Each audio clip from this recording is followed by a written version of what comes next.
រឿងរ៉ាវដែលភិក្ខុត្រូវខ្មោចលងឬពួកអមនុស្សមកលងបន្លាចមានប្រកាសនៅក្នុងព្រះត្រៃបិដកនិងអត្ថកថាជាច្រើនកន្លែងប៉ុន្តែរឿងដែលល្បីល្បាញជាងគេនិងជាប្រភពដើមនៃករណីមេធសូតគឺរឿងភិក្ខុ500អង្គទៅចម្រើនសមធម៌ក្នុងព្រៃ1ដើមកំណើតនៃរឿងក្នុងសម័យពុទ្ធកាលមានភិក្ខុប្រមាណ500អង្គបានទទួលកម្មដ្ឋានពីព្រះសម្មាសម្ពុទ្ធហើយបានធ្វើដំណើរទៅរកទីកន្លែងស្ងប់ស្ងាត់ដើម្បីចម្រើនធម៌ក្នុងអំឡុងពេលចូលវស្សាលោកបានទៅដល់ព្រៃមួយនៅក្បែរជើងភ្នំហឹមពៀនដែលជាទីកន្លែងមនោរម្យ2ការលងបន្លាចពីពួកអមនុស្សរុក្ខទេវតានៅពេលភិក្ខុទាំងនោះទៅស្នាក់នៅក្រោមដើមឈើពួករុក្ខទេវតាដែលមានវិមាននៅលើដើមឈើទាំងនោះមានការលំបាកយ៉ាងខ្លាំងពួកទេវតាយល់ថាដូចលោកម្ចាស់ទាំងឡាយមកស្នាក់នៅទីនេះយើងមិនអាចនៅលើវិមានបានខ្ពស់ជាងលោកទេក៏នាំគ្នាចុះមកនៅដី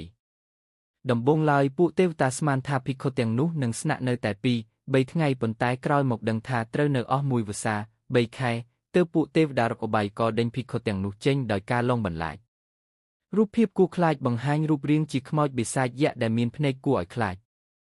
សំឡេងគួរតក់ស្លុតបន្លឺសំឡេងស្រែកយំសំឡេងគំរាមកំហែងគួរឲ្យព្រឺរោមក្លិនអសុបបង្កើតក្លិនស្អុយអសោចដូចសពសត្វដើម្បីឲ្យភិក្ខុទ្រាំមិនបានដោយសារការលងបន្លាចនេះភិក្ខុទាំងឡាយក៏កើតរោគស្លេកស្លាំងញាប់ញ័រក្នុងចិត្តនិងមិនអាចផ្ដោតអារម្មណ៍ធ្វើសមាធិបានឡើយការត្រឡប់ទៅជួបព្រះពុទ្ធភិក្ខុទាំង500អង្គក៏បានសម្រេចចិត្តចាកចេញពីព្រៃនោះហើយត្រឡប់ទៅគាល់ព្រះសម្មាសម្ពុទ្ធវិញដើម្បីទូលសុំទៅកន្លែងផ្សេងព្រះពុទ្ធទ្រង់ជ្រាបតាមរយៈញាណថាគ្មានកន្លែងណាដែលស័ក្តិសមជាងព្រៃនោះឡើយទើបទ្រង់ត្រាស់ថា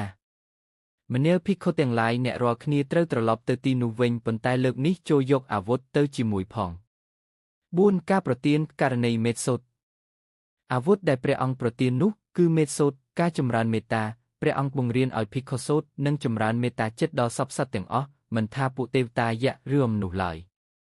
នៅពេលភិក្ខុត្រឡប់ទៅដល់ព្រៃវិញហើយចាប់ផ្ដើមសូត្រមេត្តាសូត្រនិងផ្សព្វផ្សាយចិត្តមេត្តាពួកទេវតាដែលធ្លាប់តែខឹងសម្បារក៏ប្រែជាមានចិត្តទន់ភ្លន់ពួកអមនុស្សទាំងនោះបានចេញមកទទួលរាប់អាននិងជួយបម្រើការពារភិក្ខុទាំងឡាយវិញសេចក្តីសន្និដ្ឋាន